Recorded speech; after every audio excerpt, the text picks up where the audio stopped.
본문은 마태복음 6장 12절로 15절의 말씀입니다. 신약성경 8면에 있습니다. 우리 본문을 찾아서 함께 합독하도록 합니다.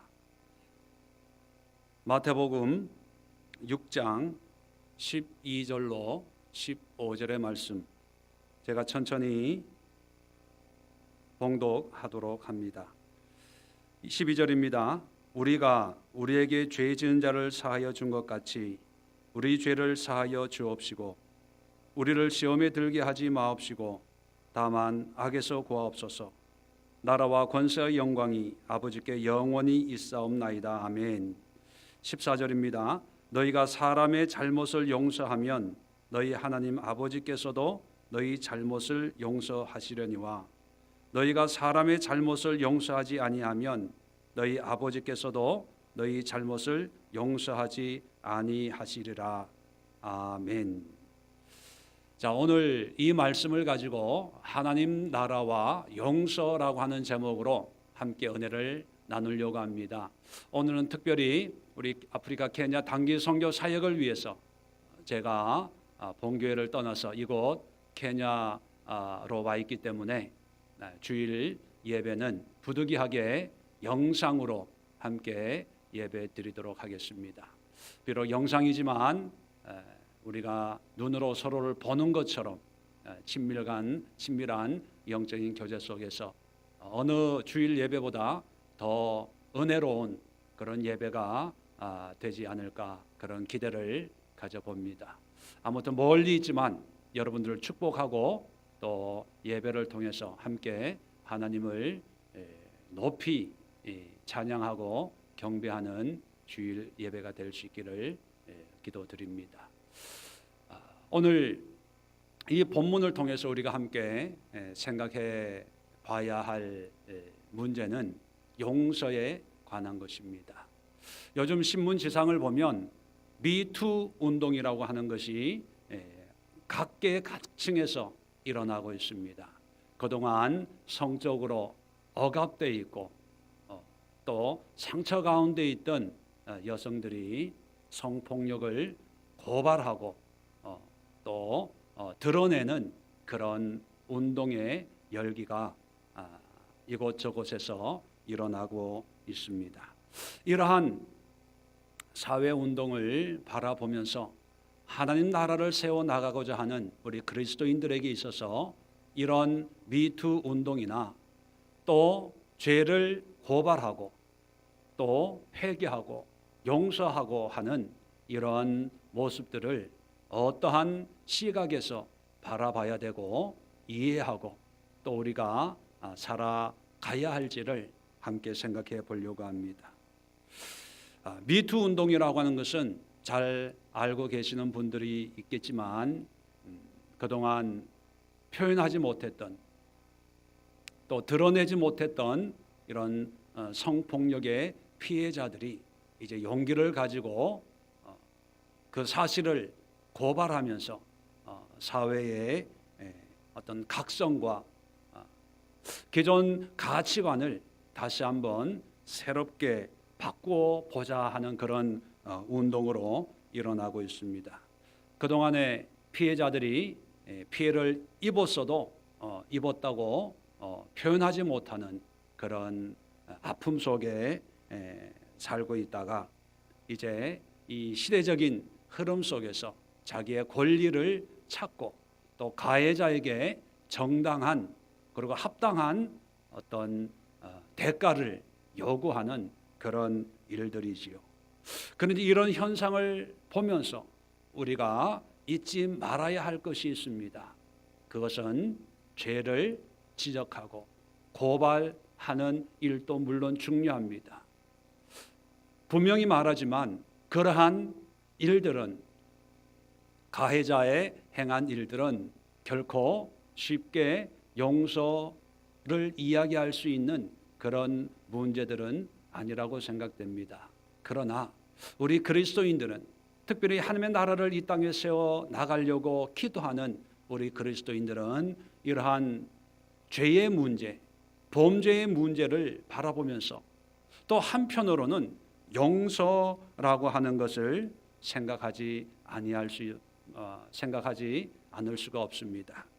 지금 미투를 외치는 이런 상황 속에서 용서를 얘기한다는 것은 어쩌면 비난받을 대상이 될 수도 있고 너무 교과서적인, 너무 상투적인 그런 이야기다라고 하는 사람들도 아마 있을 것입니다. 그러나 모든 사건과 사고 끝에는 용서라고 하는 것이 있다는 것을 우리는 기억을 해야 됩니다. 피해자에게 있어서는 결코 용서가 쉬운 일은 아닙니다. 아마 상처받는 것보다 어쩌면 용서하는 것이 더 힘들고 어려운 일이기도 합니다. 그래서 그런지 예수님은 우리가 잘 알고 있는 마태복음 6장에 기도에 관해서 제자들을 가르칠 때 9절부터 너희는 이렇게 기도하라 이런 말씀을 하시고 10절까지는 하나님과의 관계에 관한 그런 기도를 우리에게 가르쳐주고 있습니다. 하늘에 계신 우리 아버지여 이름이 거룩히 여김을 받으시오며 나라가 임하옵시며 뜻이 땅에서도 이루어지이다. 하나님과의 관계를 이야기하고 기도하고 있다가 이제 11절부터 13절까지는 바로 우리 인간의 문제를 위해서 기도하고 있습니다. 11절에 보니까 일용할 양식을 주옵시고, 일용할 양식이라고 하는 것은 우리가 매일매일 살아가는데 필요한 모든 것들을 구하는 그런 기도지요. 정말 없어서는 안 되는 그런 문제들을 위한 그런 기도를 우리에게 가르쳐주고 있습니다. 그리고 13절에는 우리를 시험에 들게 하지 마옵시고 다만 악에서 구하옵소서. 죄의 문제를 우리에게 기도로 해결할 것을 가르쳐주고 있습니다. 이 죄의 문제, 악에서의 구원의 문제, 어떤 문제보다 더 중요하고 심각한 그런 문제지요. 그런데 더 의미 있는 가르침을 12절에 하고 있습니다. 그것은 우리가 우리에게 죄 지은 자를 사하여 준 것 같이 우리 죄를 사하여 주옵시고. 갑자기 기도를 가르쳐 주시는데 그 기도에 관해서 말씀하시는데 첫 번째는 일용할 양식, 그리고 두 번째는 죄의 문제, 그런데 세 번째는 뜬금없이 용서에 관한 그런 기도를 가르쳐 주고 있다는 것입니다. 왜 예수님은 주님의 기도라고 하는 주기도문을 가르쳐 주는데 용서가 들어가 있을까요? 이것은 우리들이 하나님의 나라의 백성으로 사는 데 있어서 용서가 그만큼 힘들기 때문에 기도하라는 것입니다. 또한 용서의 의미가 중요하기 때문에 그 용서의 의미를 바르게 이해할 필요가 있다는 것을 강조하고 있습니다. 자, 13절까지 주기도문을 가르쳐 주신 다음에 14절, 15절에는 이 용서에 대해서 특별히 부연 설명을 하고 있다는 것입니다. 14절에 너희가 사람의 잘못을 용서하면 너희 하늘 아버지께서도 너희 잘못을 용서하시려니와 너희가 사람의 잘못을 용서하지 아니하면 너희 아버지께서도 너희 잘못을 용서하지 아니하시리라. 특별히 용서에 대해서 기도하라고 말씀하시고 또 그 용서에 관해서 보충 설명을 하고 있는 이유는 뭘까요? 그것은 한마디로 하나님 나라의 백성으로 살아가는 데 있어서 용서는 특별한 의미를 우리에게 주고 있는 것이기 때문입니다.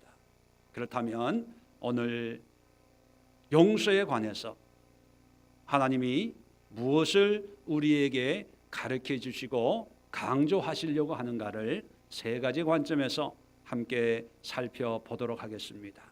첫 번째, 용서는 하나님 나라의 특별한 그리고 새로운 원리입니다. 본문에서 12절에 예수님은 용서에 관한 기도를 우리에게 이렇게 말씀합니다. 우리에게 죄 지은 자를 사하여 준 것 같이 우리 죄를 사하여 주옵시고. 본문에 보면 하나님 앞에서의 용서를 구하는 것을 우리가 우리에게 죄 지은 자를 용서해 준 것과 같이 묶어서 말씀하고 있습니다. 자, 이 말씀만 보면 하나님으로부터의 용서의 전제 조건이 내가 다른 사람을 용서한 것을 그 조건으로 삼고 있는 것처럼 들립니다. 그런데 중요한 것은요, 하나님은 예수 그리스도의 보혈의 피와 십자가의 은혜로 누구든지 어떠한 죄에서든지 단번에 우리를 구원하시고 용서하십니다. 하나님의 용서에는 어떤 인간의 행위나 인간의 수고를 전제로 하지 않는다는 사실입니다. 오직 예수님을 믿는 그 믿음 하나로 우리의 모든 죄를 단번에 해결해 주십니다. 그런데 예수님은 오늘 기도를 가르치면서 마치 하나님의 용서의 전제 조건으로 이웃에 대한 용서를 말씀하고 있는 이유는 무엇입니까? 그것은 하나님의 나라의 모습은 용서받은 사람들의 공동체라는 것을 강조하기 위함입니다. 다시 말씀드리면 새롭게 시작되는 신앙 공동체, 믿음의 공동체는 하나님과의 관계에서 회개한 것으로만 만족하고 즐거워하는, 기뻐하는 그런 공동체가 아니라 하나님과의 관계에서도 죄의 문제가 해결되고 마찬가지로 그 은혜로 말미암아 사람과 사람 사이에서도 회개와 용서가 이루어지는 아름다운 그런 건강한 신앙 공동체를 형성한다는 그런 의미를 강조하기 위함인 것입니다. 예수님께서도 마태복음 5장 23절 24절에 이런 말씀을 하셨습니다. 예물을 제단에 드리려다가 거기서 내 형제에게 원망 들을 만한 일이 있는 것이 생각나거든 예물을 제단 앞에 두고 먼저 가서 형제와 화목하고 그 후에 와서 예물을 드리라. 그 당시 유대인들은 고르반이라고 하는 그런 제도를 악용해서 부모에게 드릴 것도 고르반, 하나님 앞에 드려야 될 것이다 라고만 하면 부모에게도 공양도 안 하고 형제 자매들에게 베풀지도 않는 그런 삶의 모습이 있었습니다. 그런데 예수님으로 시작되는 새로운 하나님의 공동체는 뭐냐면 하나님을 예배하는 것도 중요하지만 그와 마찬가지로 내 형제와 이웃의 관계를 회복하는 것 또한 중요하다고 하는 것을 강조했습니다. 그래서 예수님도 십자가에 못 박혀 죽으실 때 자기를 죽이는 로마 군인을 향해서 이런 기도를 드렸습니다. 누가복음 23장 34절에 아버지 저들을 사하여 주옵소서 자기들이 하는 것을 알지 못함이니이다. 자기를 죽이는 로마 군인들의 죄를 용서하는 기도를 드렸다는 것입니다. 이와 마찬가지로 최초의 순교자였던 스데반도 자기를 돌을 쳐서 죽이는 사람들을 향해서 이렇게 기도를 합니다. 사도행전 7장 60절에 무릎을 꿇고 크게 불러 이르되 주여 이 죄를 그들에게 돌리지 마옵소서. 이 땅에 세워지는 하나님의 나라, 교회를 통해서 이루어지는 하나님의 나라는 하나님만 섬기는, 하나님 앞에서의 삶만 중요하게 여기는 그런 모습이 아니라 그 백성들이 서로 용납하고 서로 용서하고 사랑하는 그런 용서 공동체를 형성해야 된다는 것입니다. 그런데 주의할 것은 이 용서라고 하는 것은 피해자에게 주어진 특권입니다. 오늘 본문 말씀에도 우리에게 죄 지은 자를 사하여 준 것 같이, 죄를 진 사람을 사해 준 것 같이 피해자 입장에서 이 용서를 이야기하고 있습니다. 미국에서 시작된 이 미투 운동이 얼마 전에 한국에서도 시작이 되었습니다. 그 발단은 한 여검사가 자신의 상관이 성추행했다는 것을 폭로하면서 시작이 되었습니다. 그리고 그 여검사가 뉴스에 나와서 인터뷰를 하는데 이러한 미투, 이것을 폭로하게 된 계기가 바로 그 가해자였던 자신의 상관이 작년에 한 교회에서 세례를 받으면서 간증하는 영상을 보았다고 합니다. 그 영상의 내용이 어렵고 힘든 과정 가운데 하나님을 만났고 하나님이 나의 모든 허물을 용서해 주었고 회개해서 이제 새로운 삶을 살게 되어서 너무 감사하다, 그런 내용을 보면서 자기가 이걸 고백을 해야 되겠다, 그런 마음을 먹었다는 것입니다. 그러면서 그 인터뷰 말미에 이런 말로 인터뷰를 마쳤습니다. 그것은 뭐냐면 회개는 피해자에게 직접 해야 한다는 말을 전하고 싶었습니다. 피해자와 가해자, 가해자가 용서를 언급할 때 또 다른 폭력이 될 수가 있습니다. 이러한 내용을 그대로 영화로 만들어진 것이 있었습니다. 아시는 분은 아시겠지만 수년 전에 상영되었던 밀양이라고 하는 그런 영화가 있었습니다. 그 영화의 큰 줄거리는 아이를 키우던 이 어머니가 어느 날 자기 아이가 유괴되고 살해를 당하는 일을 당하게 되지요. 고통과 아픔 속에 있다가 전도가 돼서 교회 신앙생활을 시작하게 됩니다. 하나님을 알고 예배를 드리고 말씀을 들으면서 마음에 이제 이 자기 아들을 유괴해서 죽인 이 살인자를 용서해 줘야 되겠다는 그런 감동을 받습니다. 어려운 결단을 하고 교도소에 수감되어 있는 살인자를 어렵게 찾아갑니다. 그리고 두근거리는 마음을 안정을 취하면서 다가가서 내가 당신을 용서합니다, 그런 이야기를 꺼내게 되죠. 그런데 살인자로부터 의외의 대답을 듣게 됩니다. 그것은 뭐냐면 그 살인자가 이제 교도소 안에 와가지고 신앙생활을 하기 시작하고 하나님을 만나고 그 하나님 앞에 회개하고 하나님이 다 용서해서 너무나 감사한 삶을 살고 있다, 이런 이야기를 듣게 됩니다. 그때부터 이 어머니는 자기가 믿던 그 하나님에게 반항하기 시작합니다.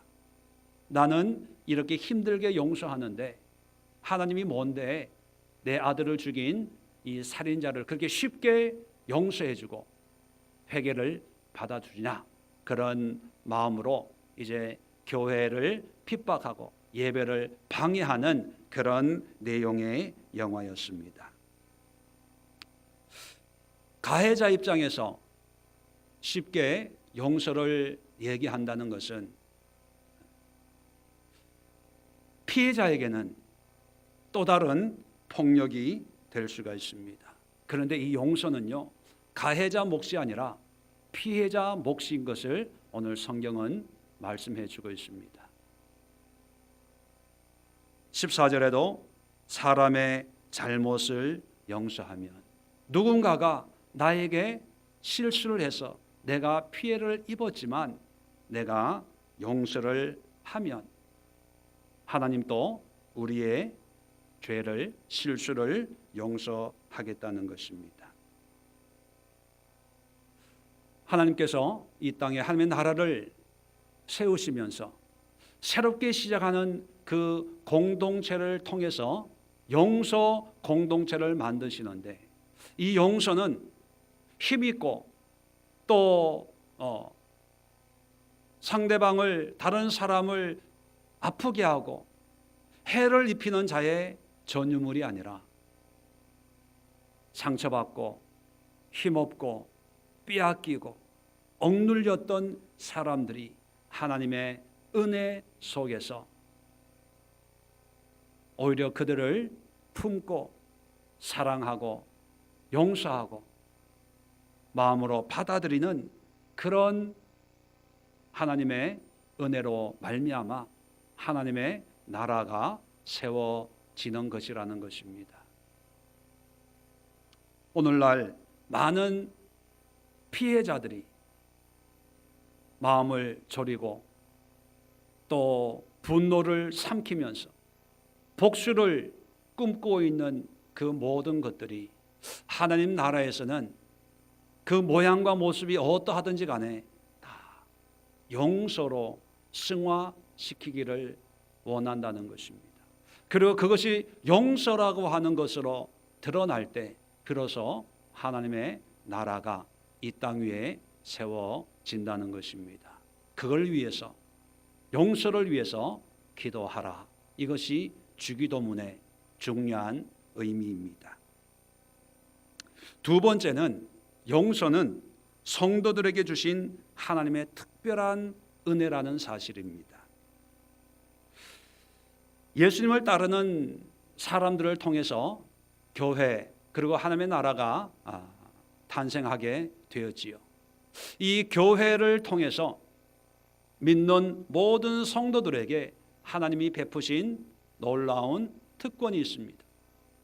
그것은 마태복음 16장 19절 이하에 베드로의 신앙 고백을 통해서 예수님이 베드로에게 이런 축복을 하십니다. 마태복음 16장 19절, 내가 천국 열쇠를 내게 주리니 내가 땅에서 무엇이든지 매면 하늘에서도 매일 것이요 내가 땅에서 무엇이든지 풀면 하늘에서도 풀리리라. 자, 이 말씀은 굉장히 중요한, 우리 그리스도인들이 반드시 깨달아야 될, 그리고 이해하고 살아야 될 신앙의 놀라운 축복이자 특권입니다. 예수 그리스도 안에서 하늘과 땅이 하나로 통일되었다는 것입니다. 예수 그리스도를 믿는 믿음 안에는 영과 육이 구별이 없고 또 신령한 것과 육적인 한계가 다 무너졌다는 것입니다. 영적인 것이 육적인 거고 이 땅의 것이 하늘의 것이고 또 우리의 삶이 또 신령한 것이고 그 경계나 그 구분이 다 허물어져 있기 때문에 우리가 믿음 안에서, 신앙 공동체 안에서, 하나님의 나라 안에서 우리가 땅에서 매면 하늘에서도 매이고 반대로 땅에서도 풀면 하늘에서도 풀린다는 이 사실입니다. 이것은 뭐냐 하면 이제 믿음 안에서는, 하나님의 은혜 안에서는 무엇이 신령하냐 무엇이 세상적이냐 그 구분이 사라졌다는 것입니다. 우리가 일상에서 하는 그런 수고와 희생과 봉사와 섬김 그 자체가 하늘 나라 안에서 이루어지는 신령한 영적인 일이라는 것입니다. 누구처럼 이 땅에서 뭔가 신령하고 특별한 일을 해야 하나님이 기뻐하시는 것이 아니라 이 땅에서 믿음 안에서 우리의 삶 속에 작은 일을 위해서 수고하고 노력할 때 그것이 하늘나라에서도 그대로 연결되는 신령한 일이 된다는 것입니다. 마태복음 10장 42절에 예수님께서 이렇게 말씀하십니다. 누구든지 제자의 이름으로 이 작은 자 중 하나에게 냉수 한 그릇이라도 주는 자는 내가 진실로 너에게 이르노니 그 사람이 결코 상을 잃지 아니하리라.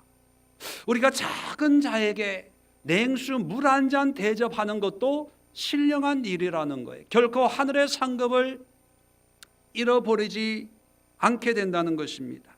마태복음 25장 40절에도 임금이 대답하여 이르되 내가 진실로 너에게 이르노니 너희가 여기 내 형제 중에 지극히 작은 자 하나에게 한 것이 곧 내게 한 것이니라.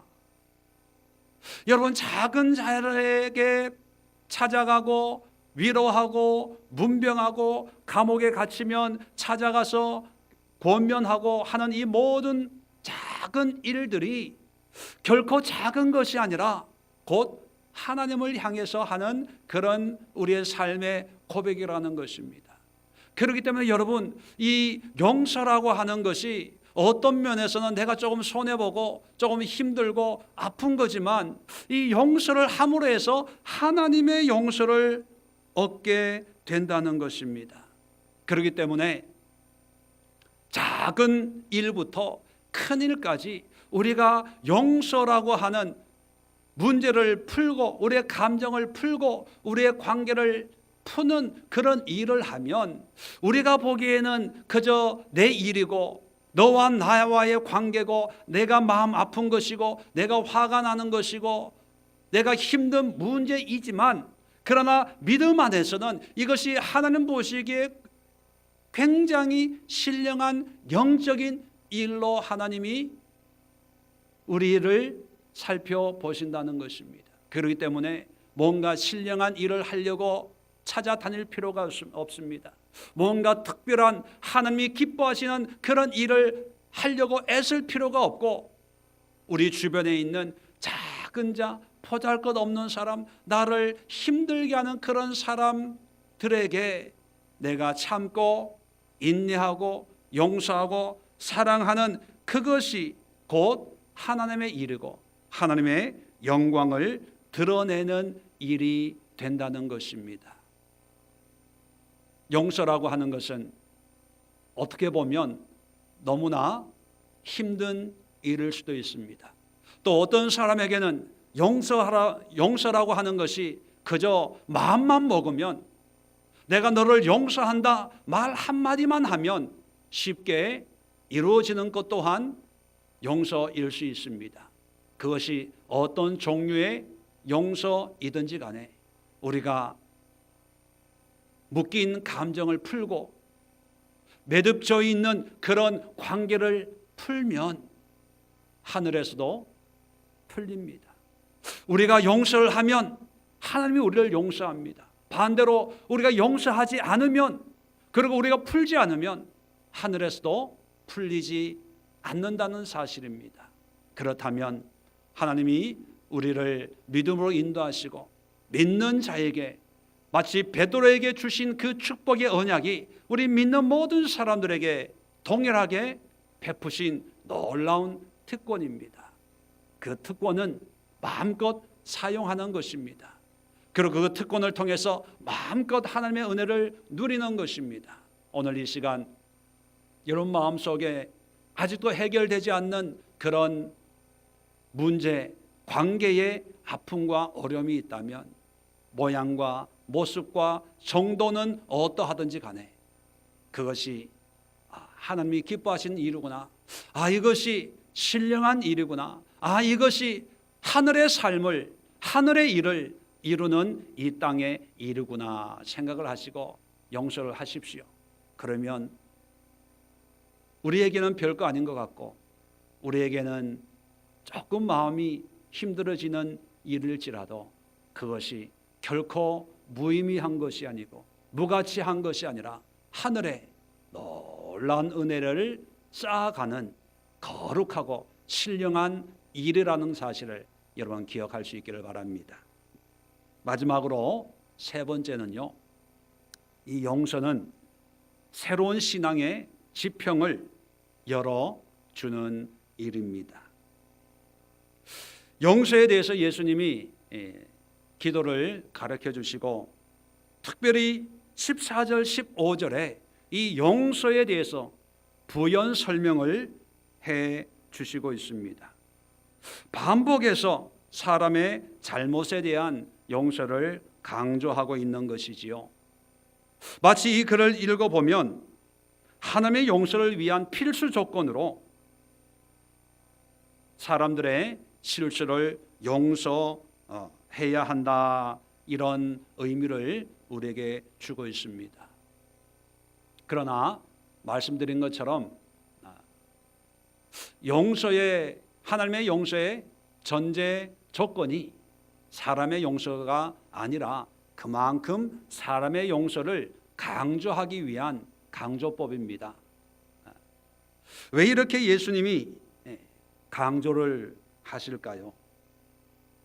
그것은 하나님과의 관계, 죄인인 우리를 하나님이 용서해 주시고 그 용서를 통해서 의인이 됐다는 이 믿음의 관계가 하나님과 나와의 관계로 멈추는 것이 아니라 이런 하나님과의 은혜의 관계가 확장이 되어서 넓어져서 나와 이웃과의 관계까지 넓어지기를 원하기 때문입니다.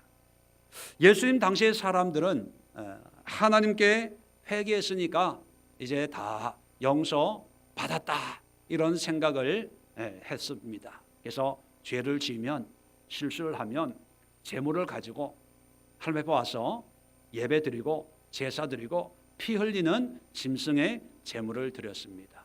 그걸 통해서 해결받았다. 그런데 사실은 하나님과의 관계에서는 해결받았지만 내 옆에는 여전히 나의 행동으로 말미암아 상처받고 아파하고 우는 이웃은 그대로 남아 있다는 사실입니다. 그래서 세례 요한은 이렇게 외쳤습니다. 회개에 합당한 열매를 맺어라. 회개했다면, 하나님으로부터 용서를 받았다면 거기에 합당한 열매를 맺으라는 것입니다. 용서에 대한 합당한 열매는 어떤 모습을 말하는 것입니까? 당연히 형식적이고 습관적이고 반복적인 죄의 삶에서 벗어나서 완전히 새로운 변화된 삶의 모습을 의미하는 것입니다. 따라서 하나님 앞에 예물을 가지고 고백하는 형식적인 종교 예식으로 만족하는 것이 아니라 그런 은혜를 통해서 이제 무너지고 깨어지고 단절됐던 이웃과의 관계가 회복되는 것이 회개에 합당한 열매의 모습일 것입니다. 그래서 다시 영화 미량으로 돌아간다면 교도소에서 하나님을 만나고 회개하고 용서받았다고 하는 그런 확신이 있는 그 살인자는 이제 그 회개에 합당한 열매를 맺는 것이 남아 있습니다. 그래서 하나님으로부터 용서받았다는 것은 회개와 용서의 전부가 아니라 이제 시작인 것입니다. 그런 은혜를 통해서 깨닫고 그런 은혜에 합당한 삶을 살아낼 때 진정한 하나님의 용서가 있는 것입니다. 다시 그 성폭행의 폭력의 가해자인 은혜 받고 세례 받고 하나님의 용서를 고백했던 그 가해자의 입장에 돌아가면 그런 은혜는 너무나 귀한 것입니다. 그리고 참 아름다운 것입니다. 본인에게는 축복입니다. 그러나 그런 은혜를 받은 것으로 모든 용서가 이루어진 것은 아닙니다. 그런 용서에 합당한 열매를 맺어야 되겠지요. 이제 더 열심히 하나님을 섬기고 예배하고 그리고 하나님의 말씀대로 살아가는 약자를 돕고 힘없는 사람 편에 서서 그들의 방패가 되고 울타리가 되는 그런 삶의 열매를 맺을 때에야 비로소 온전한 용서의 삶을 살고 있다, 이렇게 판단을 할 수가 있습니다. 자, 그런데 여기서 중요한 사실이 있습니다. 그렇다면 용서는 가해자의 반응이, 그리고 가해자의 삶이 합당한 열매가 맺히냐 안 맺히냐를 보고 용서가 됐다 안 됐다 이렇게 판단할 수 있는 건가 하는 것입니다. 다시 말씀드리면 나는 용서해도 그 사람이 합당한 삶을 살고 있지 않으면 용서가 안 된 거 아닌가? 마치 그 사람의 반응에 따라서 용서의 효과가 있냐 없냐 판단을 하는 것이 아닌가, 그런 생각을 하는 분도 없지 않아 있을 것입니다. 그러나 여러분, 용서에서 가장 중요한 의미 있는 것이 있습니다.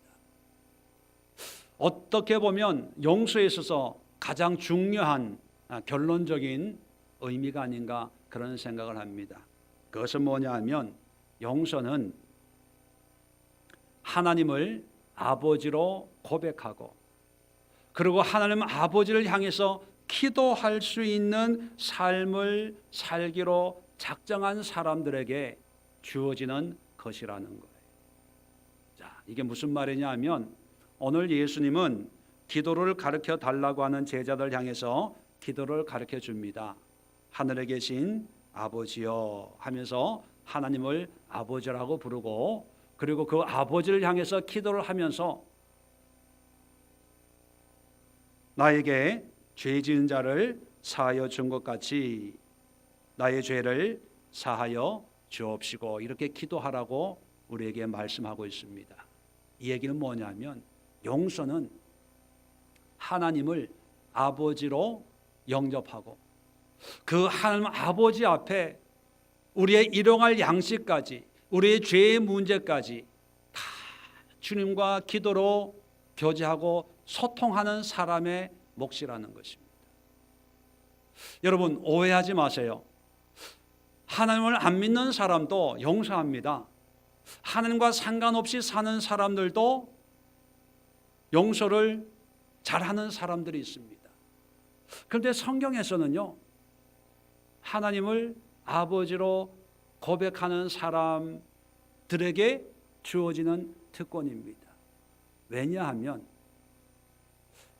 성경적인 용서란 하나님의 사랑을 덧입은 자가 그 사랑의 깊이에, 넓이, 높이에 빠져서 자기의 상처와 아픔, 또 여러 가지 피해를 준 사람을 용서하는, 그것이 바로 성경적인 용서입니다.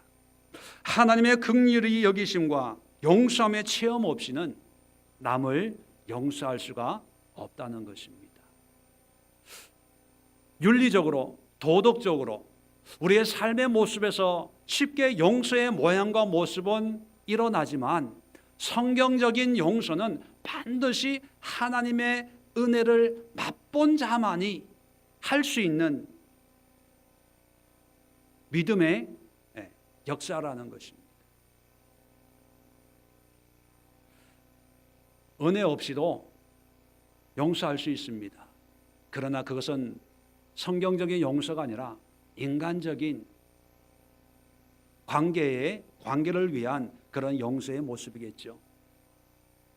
성경은 하나님의 은혜를 누린 자가 그 은혜의 감사와 고백과 감격으로 말미암아 자기를 피해를 준 사람을 용서하는 것입니다.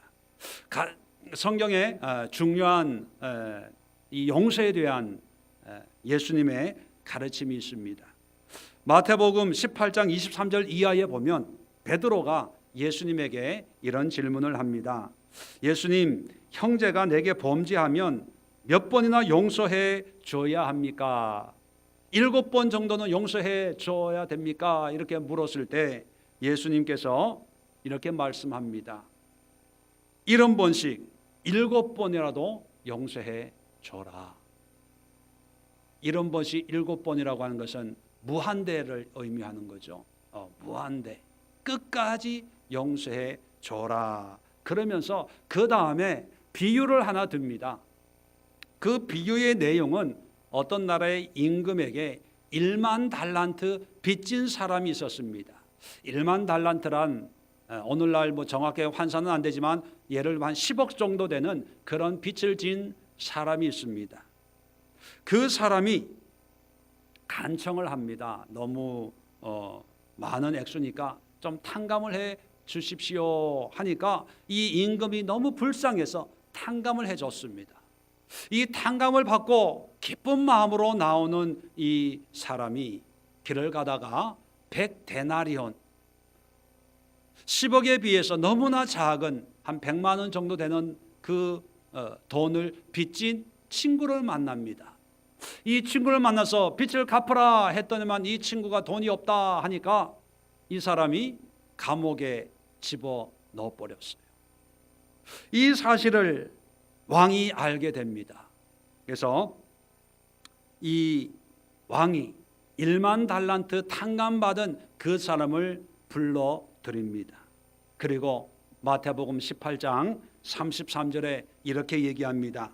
이 악한 종아, 내가 빌기에 내가 내 빚을 전부 탕감해 주었거늘 내가 너를 불쌍히 여김과 같이 너도 내 동료를 불쌍히 여김이 마땅하지 아니하냐.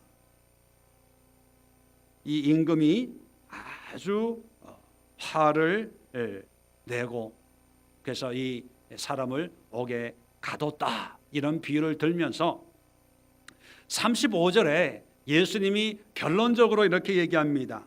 너희가 각각 마음으로부터 형제를 용서하지 아니하면 나의 하늘 아버지께서도 너희에게 이와 같이 하시리라. 예수님의 이 말씀에 그리고 이 비유의 핵심은 뭡니까? 하나님으로부터 용서받았다면 이유를 불문하고 다른 사람을 용서하라는 것입니다. 이것은 선택의 여지가 있는 게 아니라 하나님의 은혜를 누렸다면 누구든지 반드시 필연적으로 다른 사람을 용서하라는 것입니다.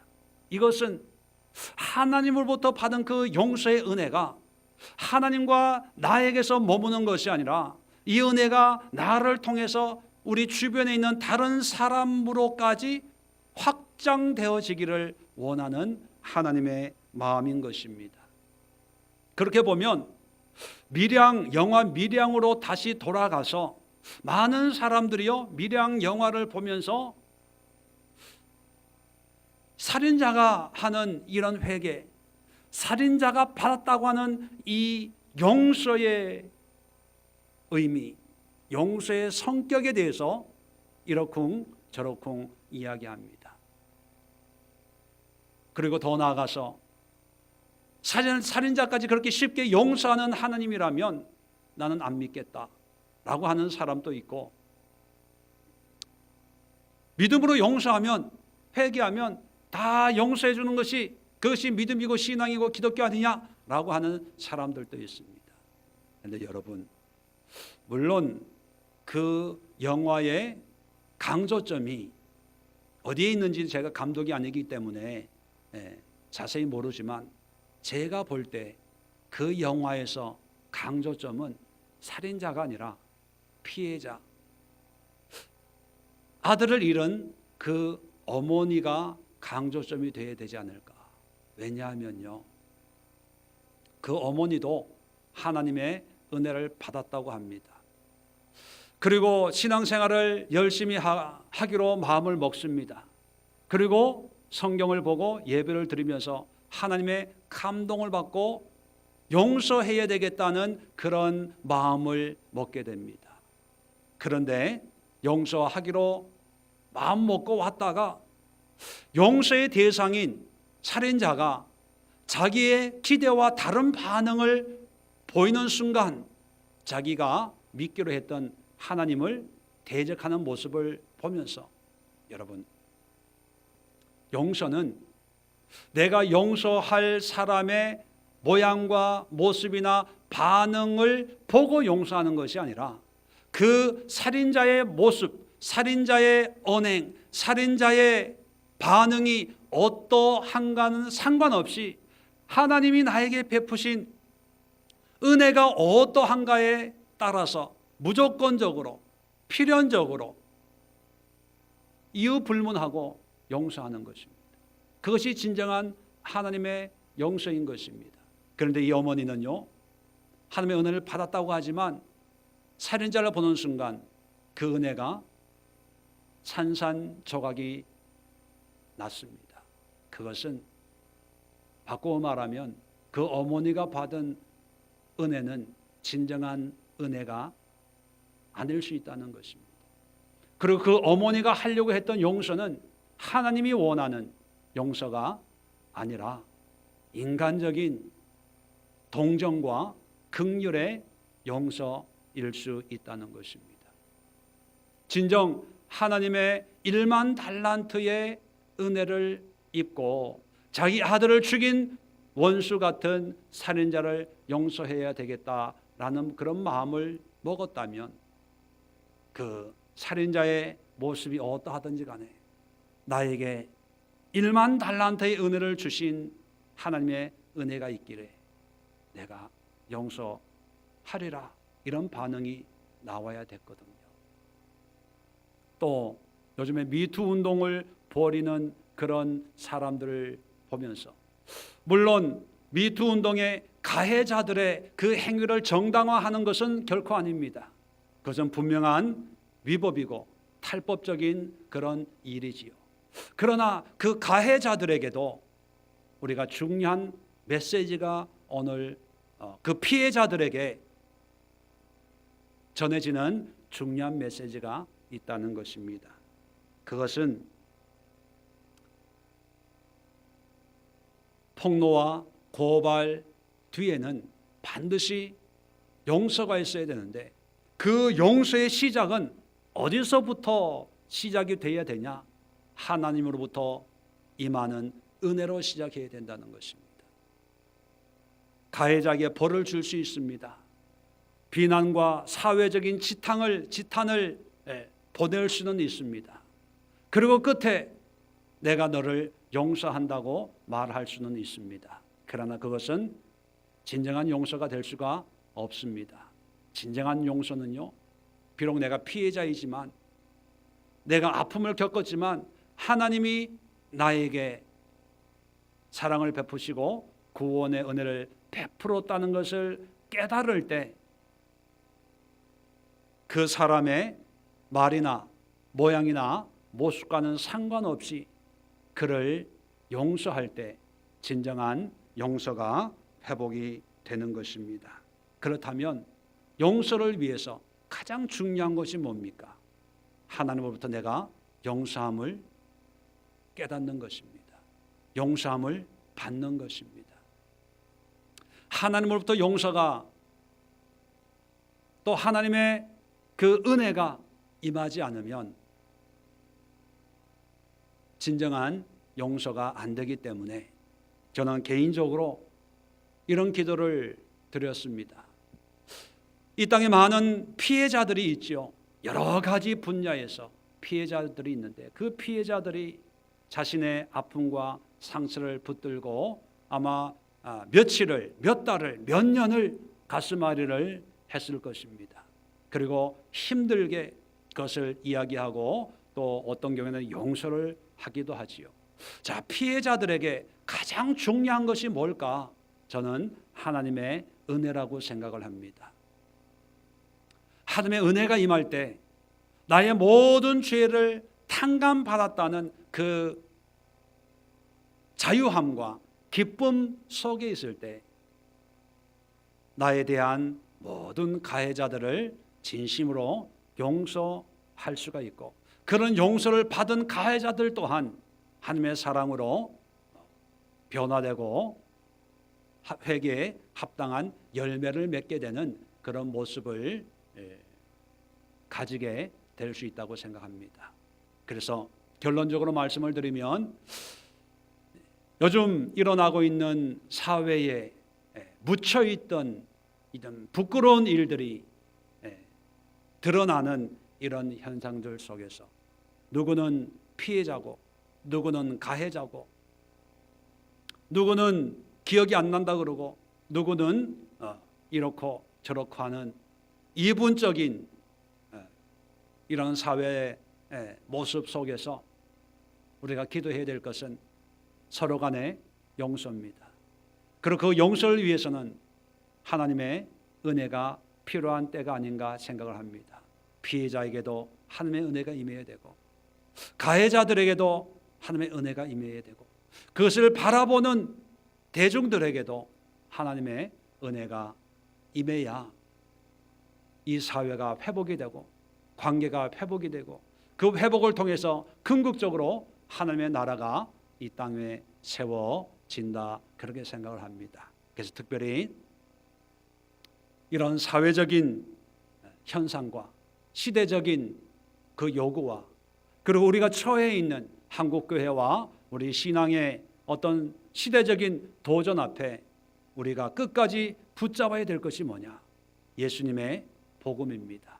모든 자들에게 이 복음이 들어갈 때야 비로소 온전한 회복이 일어나고 그 회복을 통해서 하나님의 나라가 세워질 때 이 하나님의 나라는 신앙 공동체인 동시에 용서의 공동체이고 이 용서 공동체를 통해서 땅에서 매면 하늘에서도 매이고 땅에서도 풀면 하늘에서 풀려지는 그런 역사를 통해서 우리와 하나님의 관계가 이제 그 지평이 확장되어서 이웃과 사람 사이에 하나님의 은혜의 역사가 소용돌이치는 그런 은혜의 물결을 이루어가게 될 줄로 믿습니다. 이를 위해서 함께 기도하고 복음을 전하고 하나님의 나라를 든든히 세워나가는 거룩한 사역에 함께 힘을 아끼지 않는 우리 예수의 성도님들 되시기를 주님의 이름으로 축원을 드립니다. 기도하겠습니다. 좋으신 하나님, 은혜와 사랑을 감사합니다. 주님께서 오늘 베푸신 이 은혜와 또 선포하신 귀한 말씀과 또 우리를 깨닫게 하시는 성령의 역사를 통해서 하나님의 뜻을 분명히 깨닫고 이제 우리 가운데 아직도 묶여 있고 막혀 있고 매여져 있는 부분이 있다면 그것을 하나씩 풀게 하여 주옵소서. 먼저 하나님과의 관계에 있는 매인 것이 있다면 먼저 그것을 풀게 하여서 하나님의 은혜가 우리 가운데 풍성히 임하게 하시고 또 그 은혜로 말미암아 우리 이웃과 우리 가족과 우리 가까이 있는 우리 주변에 있는 사람들과 매여져 있는 것이 있다면 그 또한 풀어서 땅의 것이 하늘의 것이요 하늘의 것이 땅의 것이 되는 그런 은혜를 누리게 하여 주옵소서. 특별히 기도합니다.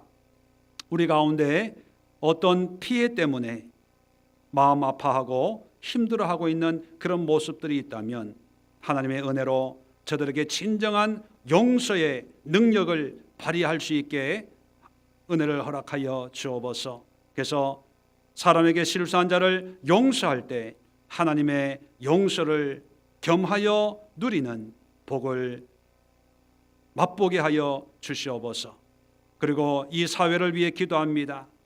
가해자와 피해자의 양분된 그런 입장에서 서로 비난하고 서로 상처 주고 헐뜯는 그런 아픔이 있습니다. 하나님, 이 문제를 해결할 수 있는 것은 오직 하나님의 은혜밖에 없습니다. 주님의 용서하심과 긍휼하심을 우리 모두가 맛볼 때에 비로소 서로를 이해하고 품고 용서하는 하나님의 공동체가 될 수가 있습니다.